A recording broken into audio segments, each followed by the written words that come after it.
Here with the man A.K.O.Y.E knows boxing. What's up, Brody? What's good with you? How you? I'm chilling, man. What Shout out to you, man. Appreciate it. Big weekend of boxing. Very. For disclosure purposes, I was at a fight, so I didn't get a chance to see the fights yet. So I'm going to rely on you and your expertise. Appreciate it. Appreciate it. I mean, which fight you want to talk about? Let's start with my boy, Cool Boy Steph, man. Shout out to Cool Boy and Bowsy and them, all that, man. I mean, obviously, I think if you asked him, he would say it himself. It wasn't his best performance.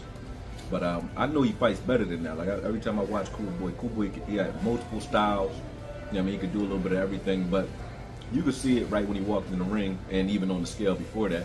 Probably had trouble making weight, and he wasn't in tip-top shape for this fight, and it showed. So I give him credit for gutting it out because, you know, it was definitely a gutty performance. But, you know, when I say gutty, I mean anybody else would have probably folded with the fact that, you know, he wasn't in his right shape, and he had to take a lot of shots to deal with Oshaki in that fight. But I know he wants that fight back because I know he can perform better than that.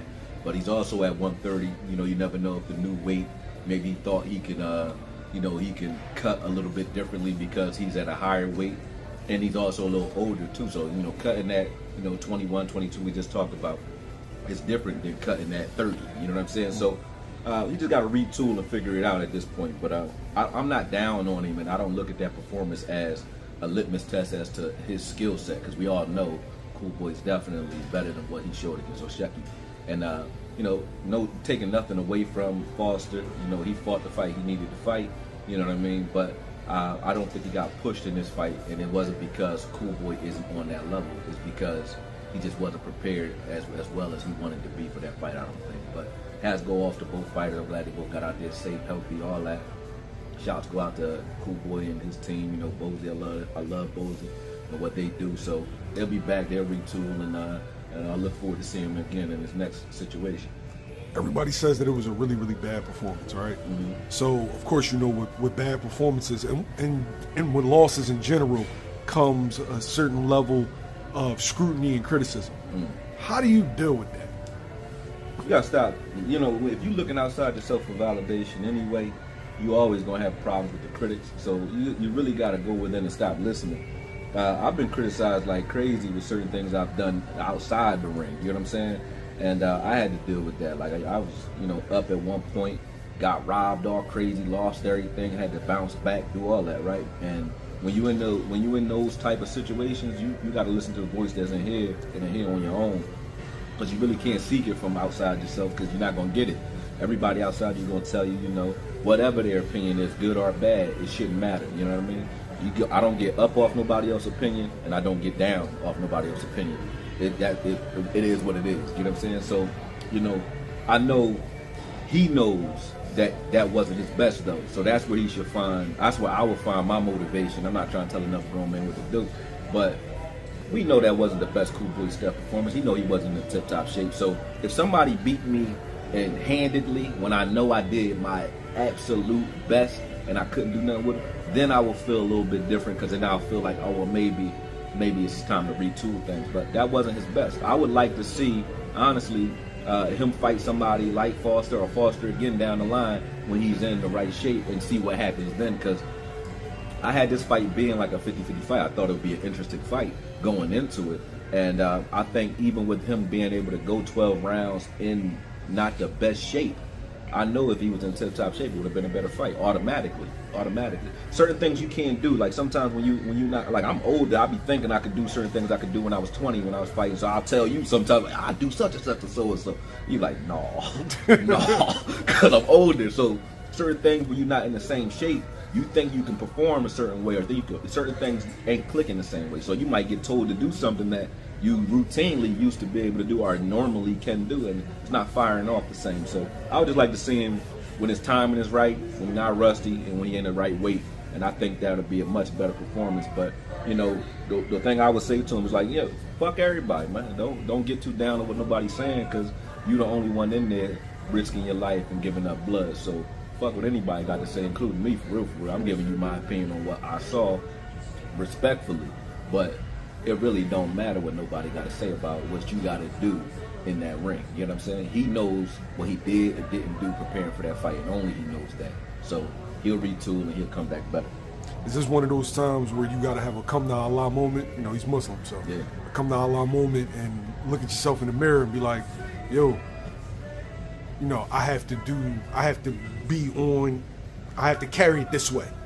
It's like, I've been getting away with it. You know, I might have got away with it at 24. I might have got away with it for this fight or for that fight. Right. But now I'm in a higher weight class and I have to be, you know, be ironclad disciplined. Yeah, and this is actually good for him though. So you're right, because you don't know where you at until the world show you. You get what I'm saying? When you realize that if you have, like what you said, I'll use your term, a come to Allah moment, and realize, like, you know, I need to retool and I need to up my game on this level, because one, you're going up in weight, two, you're getting older. You get what I'm saying? And you're not, when you're coming up in the game and you a super athlete and you're faster, quicker, sharper than the guys that's journeymen or they're, you know, your opponents at that level. Yeah, you can kind of get away with coasting sometimes. I'm not saying that's what he was doing even then, but now you fight nothing but champions moving forward. Like, that's where you're at. You fight at a championship, top 10 only level moving forward. So yeah, you can't take no days off, because they not going to take no days off. Your opponents ain't sleeping. They you can tell they're getting up for you like it's the Super Bowl.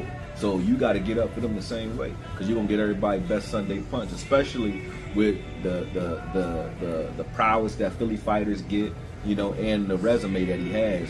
Nobody gonna take him lightly, so he can't take nobody lightly. That's a good point, and I'm not. I respect the fact and the performance that Oshaki put on, but to Oshaki, this is my biggest opponent. Exactly. Cool boy, you faced guys who were considered to be at a higher level or further along than Oshaki. Right. And so, yeah, I can see that. Right. And yeah, that's all I think it is, man. I think it's just like, and then, you know, I don't know what's going on with, like, sometimes you just need to, you know, go within and go alone when it comes to, you know, the way you preparing and the way you moving. You gotta just think differently when it comes to that at this stage in the game, because a distraction can derail your entire camp if you have any distractions or anything going on where, you know, you're not really focused or tuned in. And only he knows what that is. Like I said, I don't know him. You know him, I don't know him. So, you know, anything could have happened. But I can tell, like, from watching his other performances, like, Cool Boy is much better than that. So I'm not down on him, because I'm like, if I saw him at his best and that happened, I'm like, well, damn, Oshaki must be better than I thought he was. You know what I'm saying? But I'm not trying to knock Oshaki, but I don't know what Oshaki is at this point, because he didn't fight the Cool Boy stuff that I come to know. So I want to see that again down the line when he's right. You know what I mean? That's just how I feel about it. Speaking of Oshaki, like you said, coming off a very dominating performance against Stephen Fulton. Right. Oshaki has been pursuing a fight with Shakur Stevenson. And Raymond Ford has been pursuing a fight with Oshaki. Raymond Ford, WBA champion at 126, moved up after his very, very controversial loss to Nick Ball. And he's been looking for a title shot, right? And Oshaki's a champion at that weight class. Right. But Oshaki's been calling out Shakur.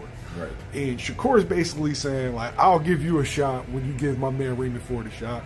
And now you got people calling Shakur a duck for not fighting Oshaki, even though Shakur is about to fight Teofimo Lopez at 140 pounds, and who knows if he's going to stay at that weight class. If you win at 140, I don't know why you would go back to 35. But tell me your thoughts. I mean, Oshaki is hunting Shakur, but that's going to be years in the making. Like, this is prize fighting. You know what I'm saying? Shakur's at a level where he's trying to get the biggest prize for the risk that he has to endure. That's not a duck. You know, obviously, Oshaki's on his way up. He's ascending, but he's not at that level where you can demand that type of draw unless he wants to fight you. And if he's looking at it like, I got Teofimo in front of me, it's not like that's light work.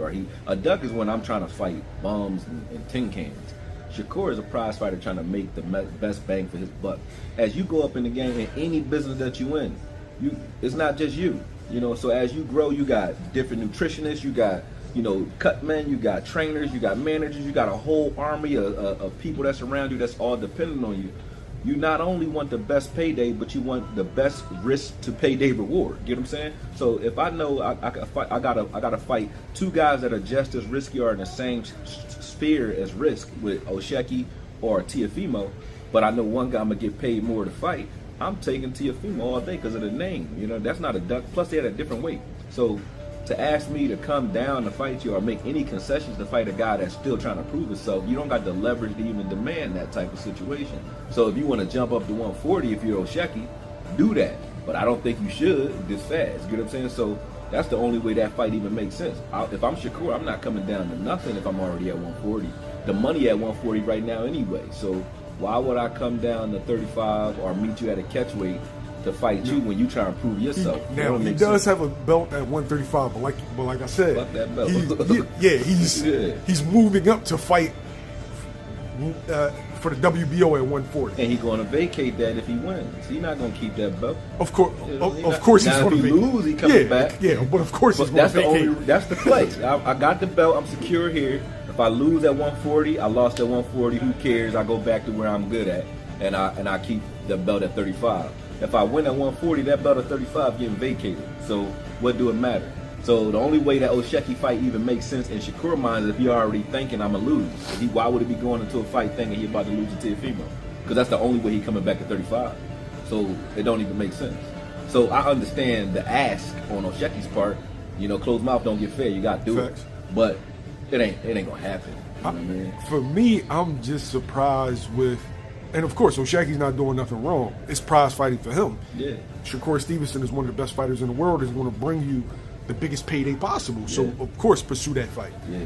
My only thing is, I don't like the way that he's treating Raymond Ford. Like, you treat Raymond Ford like he's a fucking nobody. Oh, no, like, he treating Raymond Ford like he should be treating Raymond Ford. Like, I just got this belt, man. I ain't trying to lose it to a young gun. You know what I mean? I just got it. You know what I'm saying? So that's what it is. Like, Raymond Ford, the same thing. Like, that's a high risk, low reward fight for you. So why would I do that if I'm just starting to ascend? I'm trying to put my flame out by fighting another ascending star. Well, matter of fact, Raymond Ford's resume is already past where he is. You know what I'm saying? So why would I take that type of risk unless I'm just doing it for the cardio while I'm doing it? You know what I mean? So business-wise, I do get that. I get it. Like, you just got it. And if I'm his manager, I'm like, yo, we trying to maintain this position so that we can buy time to get the best bang for our buck, but let some of the dust settle with these other fights around this weight to see where's the best place for us to go. But right now, our leverage, the only reason people even want to see us is not because we a draw. They want to see us. And not saying he's not. I'm just saying that's not why people here. People here because you got the belt. So I got to keep that right now. You know what I'm saying? I'm not going to risk that as soon as I get it to fight a guy like Raymond Ford, because then everything that I'm asking with Shakur and anybody else is a moot point. No, well, he won it, lost it, and then won it back again. But I'm talking about he hasn't benefited from having it yet. Though. Yeah. He's not getting the bread. The marquee, he's just getting to this level. He's not like he's been around. Like, he's not like a Haney or a Shakur where I've been fighting at this level. I done got the Ryan Garcias, I done got the Rollies in the ring, I done got the Gervontas in the ring where I can make $1 million paydays or multi-million-dollar paydays on a regular basis. Then we can talk about whoever, you know what I mean? Because I'm already making that type of money. But he's trying to break into that stratosphere, you know, and that's a lot of risk. I mean, I don't watch Ford perform live, and I don't watch him spar a lot, and that's a tough ask. So I get it, but I would love to see it if he had the heart to do it. I would love to see that fight. I would love to see it, but I don't think he's gonna do it. You know what I mean? From a manager standpoint, that's gonna be a duck. You know what I mean? But from a fan standpoint, I would love to see that fight. It's just crazy. I watch like fans pick and choose because you got dudes calling Shakur a duck, but people aren't calling Oshaki a duck for Raymond Ford. And mind you, I like everybody. Yeah. It's just funny to just see, like, it seems like fans have agendas against certain dudes. It seems like Shakur is a guy that people got an agenda against. That's why they fans, though. Fans get to pick and choose. You know what I'm saying? So the fan in your mind is like, all right, I want what I want right now. They don't care about what we talking about when it comes to the details as to why or why not. You know, people who are logical or think about boxing as more than just on a casual standpoint or basis, they listening to what I'm saying on that level. But a fan is just like, fuck all that. I want to see the guys that they think is like a video game. I want to see the guys that I want to see versus whomever, you know what I mean? And they don't care about the obstacles, the things in the background. But as I can tell you, we were just talking about with Steph and so on. When you lose, ain't nobody sitting there with you when you lost. They act like they don't know you no more, right? So I don't care what a fan got to say for real. Like, the fans is just like the chicks, man. They around when you popping, when you hot. They ain't around when you take an L. They act like they don't know you. So fuck a fan for real. Shit. You know So what I mean? for me, I'm not mad if Oshaki's pursuing a fight with Shakur, or if he goes for unification.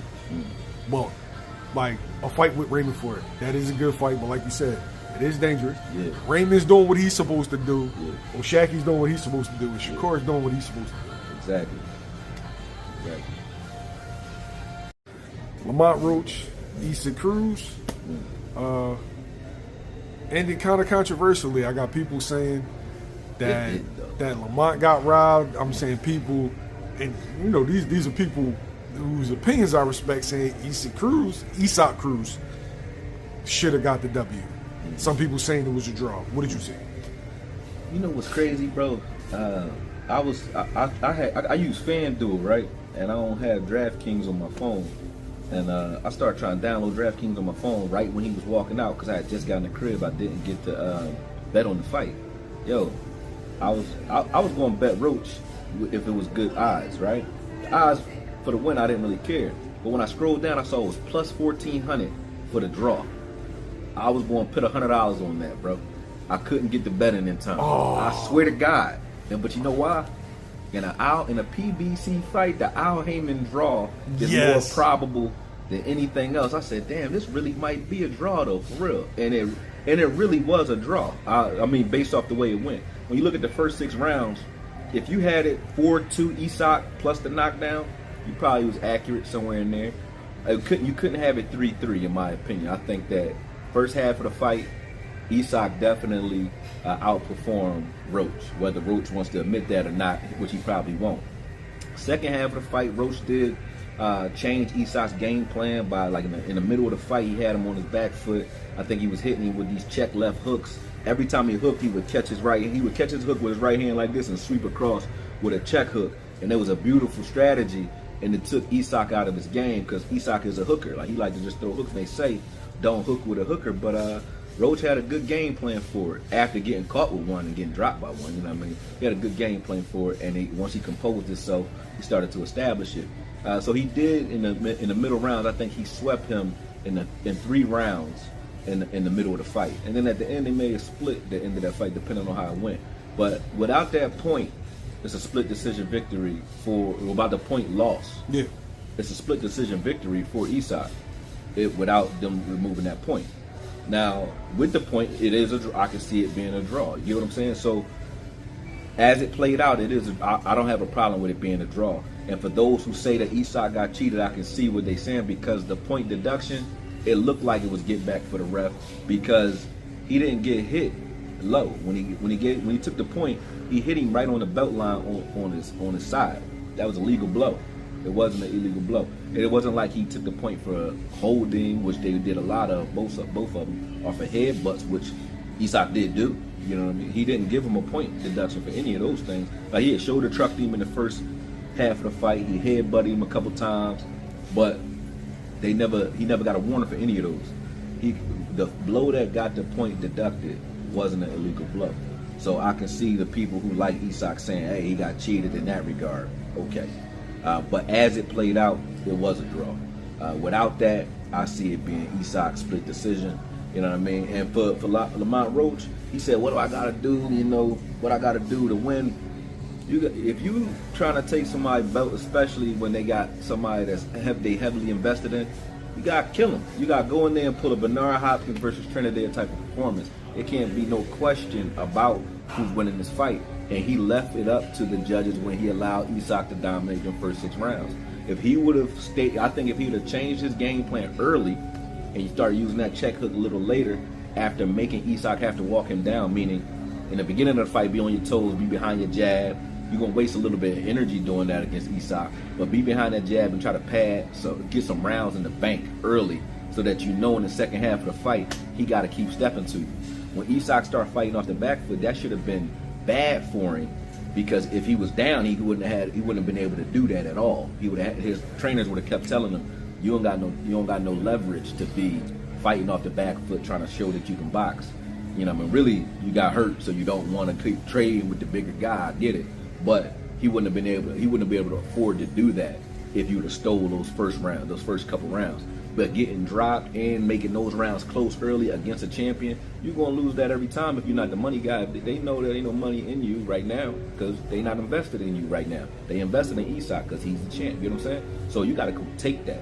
He didn't take it. I think Isak got like one of those small belts, maybe an interim or something like that. But he's been at the top for a while. I understand what you're saying in regards to you're on his promotion.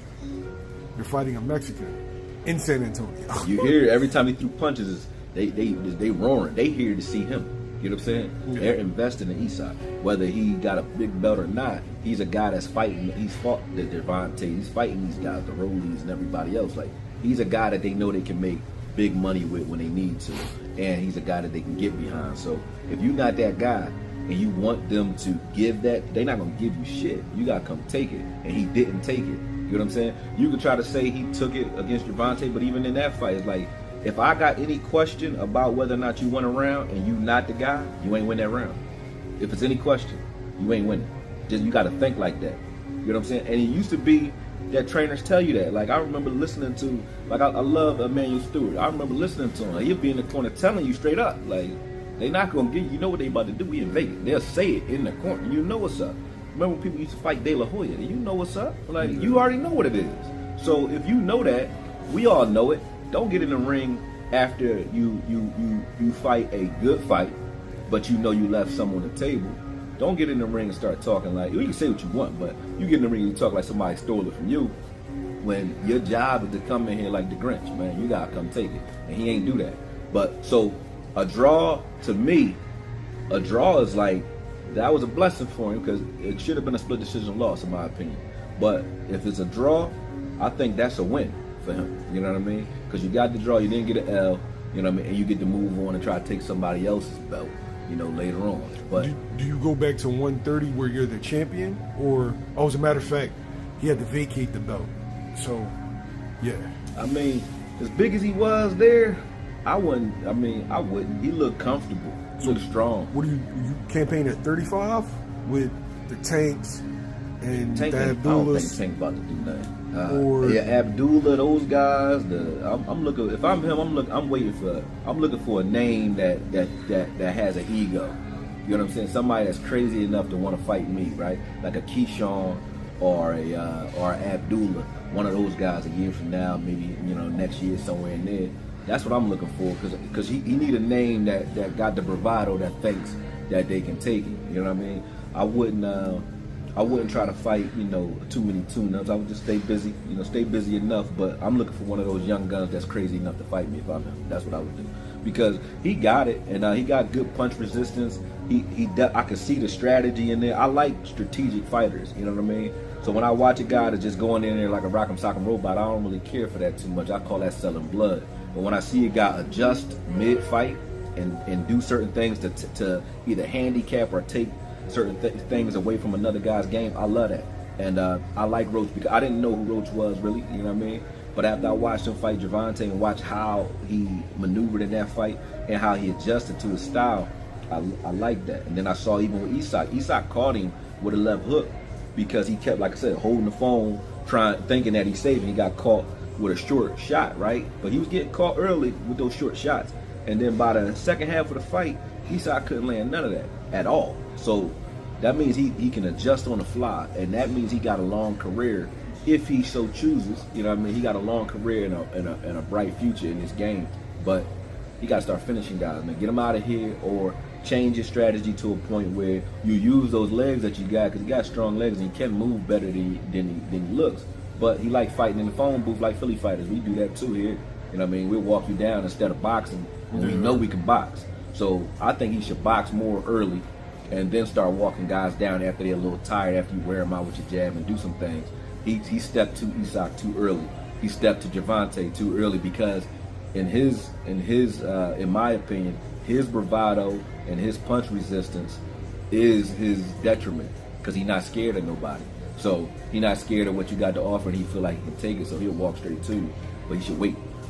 He should wait. He wins that fight. He wins the Gervonta fight if he works behind a jab or tries to pad those points early, and he wins the Isak fight if he doesn't exchange with him early and he started walking him down and exchanging and using that check hook for the second half of the fight when Isak has to get it. When Isak got to walk to you, he can't take no back foot. He can't fight off the back foot to try to rest or stay away from you. Because anytime you see a guy like Isak fighting off his back foot, you hurt him. He don't respond like normal guys when he hurt, but he's hurt. If he did that for 3 rounds dancing on his toes, he's hurt. He's hurt. But he didn't have to bring it because he knew I won the first half of the fight. So he had 3 rounds to rest, and he did that.